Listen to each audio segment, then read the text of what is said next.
Sveikos mielosios. Rytoj spalio 16 dieną, trečiadienį, 18 valandą, vesiu webinarą, kuris vadinasi Jūsų gyvenimo odisėja – viduramžio virsmas.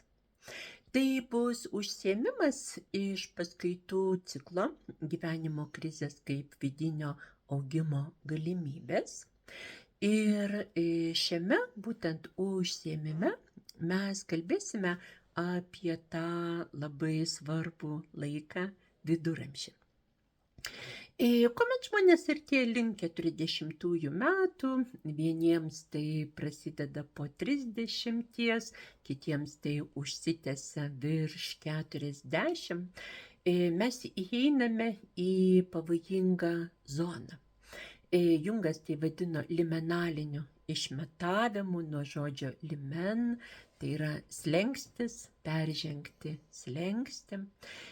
Ir kalbant Jungo gelmių psichologijos terminais, tuo metu, kai žmogus jau yra brandoje, mūsų asmenybės gravitacijos centras nuo ego turėtų persikelti į savastį. Kas tai yra, apie tai pasakosiu seminare.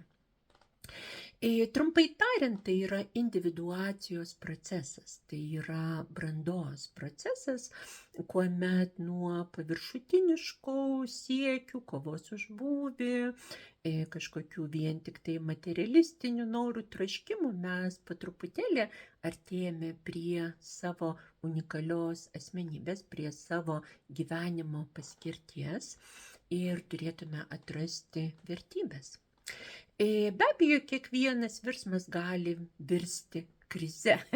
Virsmas krize vyksta tuomet, kai jis neįvyksta. Ir mes dėl kažkokių priežasčių, tinginystės, apsileidimo, vidinio bukumo arba galbūt dėl kažkokių patirtų traumų ir panašiai, įstringame tame procese. Na ir tuomet toliau istorija klostosi kaip neišmoktų pamokų šalyje. Su kiekvienu neatliktu virsmu mūsų vis daugiau energijos yra blokuojama ir žmogus tiesiog vis labiau įstringa infantiliškose, ankstyvesniam amžiui, jaunesniam amžiui būdinguose gyvenimo etapuose. Užstrigimas viduramžio virsme ir jo neatlikimas labai dažnai moterim pasireiškia kaip apgailestavimas dėl praeinančios jaunystės, vystančio grožio, senstančio kūno. Be abejo, visi tie procesai vyksta objektyviai, tačiau moteris, kuri yra susitapatinusi vien tik tai su fiziniu išmatavimu ir ankstesnio etapo vertybėmis, seksualumu, patrauklumu, priešingai lyčiai, šitą gyvenimo etapą sutiks kaip tiesiog praradimą. Užstrigimas viduramžio virsme, aišku, veda į nesibaigiančias plastinės operacijas, drastiškas visokiausias intervencijas, radikalų kosmetologinį gydymą. Suprantate, apie ką aš kalbu, botoksas, visokiausi užpildai, papildai, krūtų implantai, uodegos didinimo ar ten kokios liekninimo ar rūgštinės procedūros, kad vėl kūnas būtų priartintas prie jaunystės. Kaip žinote, bet kokios pastangos bėgant laikui atrodo tik tai juokingos. Ir tuomet mūsų siela patenka tikrai į bėdą, kuomet žmogus investuoja vien tik tai į išorinius faktorius, o viduje žmogus lieka įstrigęs tiesiog, infantiliškoje raidos stadijoje. Vyrai artėdami į viduramžį ir kuomet nenori mokyti šios pamokos, dažniausiai taip pat žaidžia jaunystės susigrąžinimą. Tai gali pasireikšti kaip sprendimas, kad šalia esanti moteris, su kuria nueita daug gyvenimo metų ir ilgas kelias, jinai jau bendramžė, reiškia per sena ir reikia susirasti pupytę, kuri veiks kaip tiesiog jaunystės eliksyro įliejimo procedūra. Vyras gali padaryti baisių klaidų, skirtis, vėl pradėti daryti tą patį, kurti šeimą, gimdyti vaikus. Prisiminkit, kad amžius jau yra brandus, juos dar reikės užauginti. Daug vyrų, kurie turi pinigų ir mažai smegenų, šitame amžiuje stoja ant vėjo aitvarų ir žaidžia žaidimą drąsūs, stiprus, vikrus. Bando įrodyti savo ir pasauliui, kad jie dar yra jauni, guvus.